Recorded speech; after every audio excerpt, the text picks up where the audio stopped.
are on the fence. They're kids who are contemplating whether they're going to drop out or not, to try and convince them to stay into school, because it is so much easier to stay in school than it is to actually drop out and try and go back and get your GED. The GED exam is a very hard exam, and it condenses 4 years of knowledge into an 8-hour test, and it's very challenging. So I try and reinforce the young people that I talk to stay in. In Mr. Rangel's office, I have a great story about a young man who actually came in one day, and one of my duties was I was the intern coordinator. And this young man walks in one day, high school student, who says, he must have been 14 or 15 at the time, that he wants to volunteer in the office. And he had his uniform on, and he had braids, I remember at the time. And he had a very, very deep voice for a 14-year-old. And I said, really?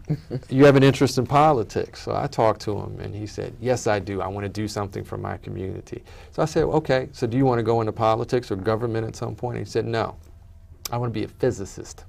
And I said, a physicist? Where'd you grow up? And he says, I grew up in the Polo Grounds in Harlem, but I want to be a physicist. And I said, what do you know about being a physicist? And he started breaking down. He loves chemistry and science and all of this other stuff. But going back to, you know, what he wants to do, he says, that's not really helping the people in my community. I think working here is going to send me in the right direction to do this. So, of course, we hired this young man as an intern. And he ended up being just a stellar person. And I followed this young man through his career, and I got a call from him a couple of weeks ago. He's at Columbia University now. Very good. Studying science. Wonderful, wonderful. You know, so it can happen, and we hear these stories about these young people who, you know, aren't moving forward. But there are a lot of them that are, and we just need to use them as an example so that we can bring everybody along. I remember when I taught at Rikers Island and then subsequently at Manhattan Detention Center, a lot of my students were studying towards their GED. And as you said, it is a very difficult test. They changed it or made it much harder maybe 4 years ago. Yet, if you take it once, they count whatever parts of it you've passed. They count that towards the success.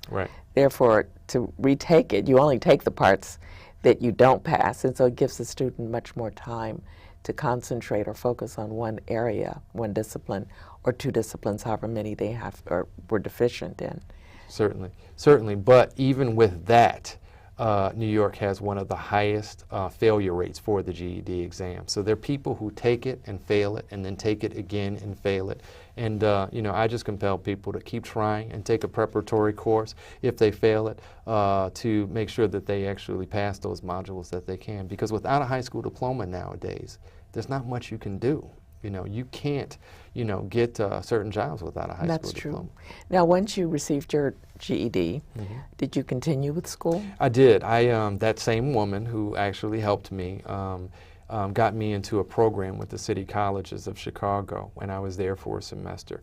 And one of her colleagues who ran that program actually helped me go on to a 4-year college after that. So all along the way, we have these angels, that I like to call them, that help you through the process. And you know, if I hadn't had, again, those people sort of taken interest and helped me, I could have had a much different life. Yeah, it's very important to have guides, guides to lead you into new areas, new territories. Now, as far as your history is now, all right, did you receive your bachelor's? I got my bachelor's. I went to Howard University for 3.5 years, and then I ended up graduating from the University of Illinois at Chicago. Wonderful. That's a great story. Yeah, my mom came to my graduation for undergrad, and she was just like, "Well, my high school, you know, dropout, got his college degree." And you know, I am one of the first people in my family to get a college degree. So you know, people take that for granted, but you know, for many of us, you know, that really is something that makes the whole family proud, and something that we should all compel our children to do.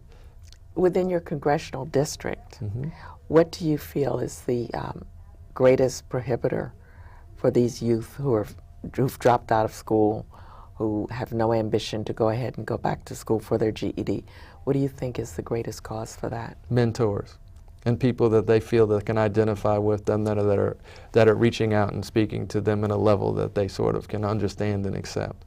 I talk to young people all of the time, and I'll be honest, I was ashamed for many years that I actually had a GED. I think there's a stigma associated with it. And I think that there's a stigma associated with it for the people who would be seeking to get a GED. They call it a ghetto education diploma. It doesn't have any value to a lot of people, when in reality it's a very valuable thing. You put the time in, you pass the test, and you should be, exalted for actually, putting in the effort to get one. And society has sort of a stigma against it. They're like, oh, you didn't really get a high school diploma. It is a high school diploma. Indeed, and it is a yes. very difficult test to take and pass. I know. So we should celebrate people who actually have the fortitude to proactively go back and say, I'm not going to accept not being a high school graduate. I'm going to go back and get my equivalency exam, regardless of what age they are. So, because that means that they're taking a step forward.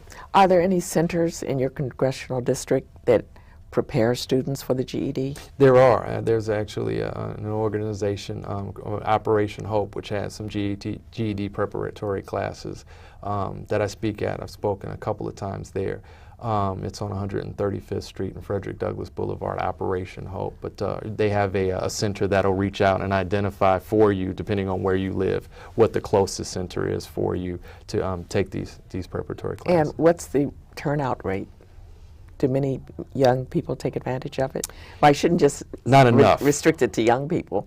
There are a lot of adults who could also benefit from it. Yeah, young people and adults. I Yes. mean, it's never too late to go back and get your high school diploma, just for the feeling of accomplishment and self-worth. Well, what do you think is the problem? Why don't people want to go ahead and better themselves? I think there's not a lot of options for a lot of folks, and when they don't have anything that they sort of see and can emulate. And my story is one that I wish more people would do. When I got out there and started being proactive about talking about education and GED and stuff like that, I was surprised at the number of people who came up to me and they said, I have a GED too.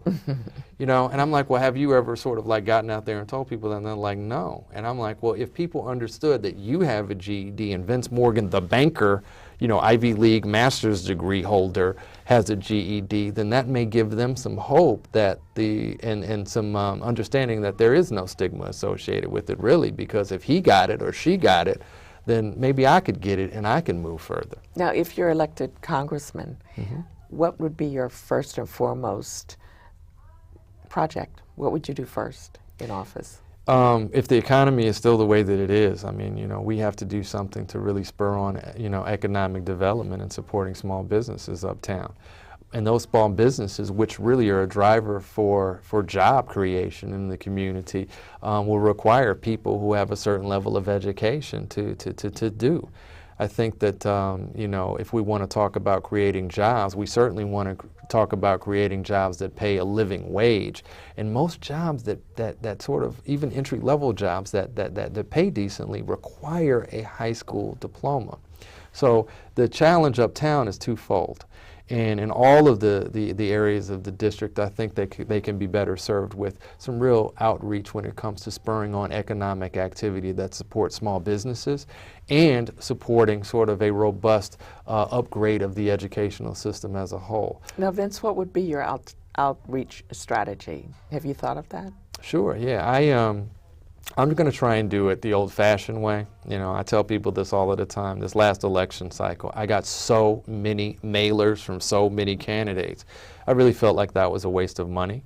And after a while, after you got 5 or 6 mailers from a particular candidate, you were just sort of like, this is a waste of paper. It's bad for the environment. It's all of that.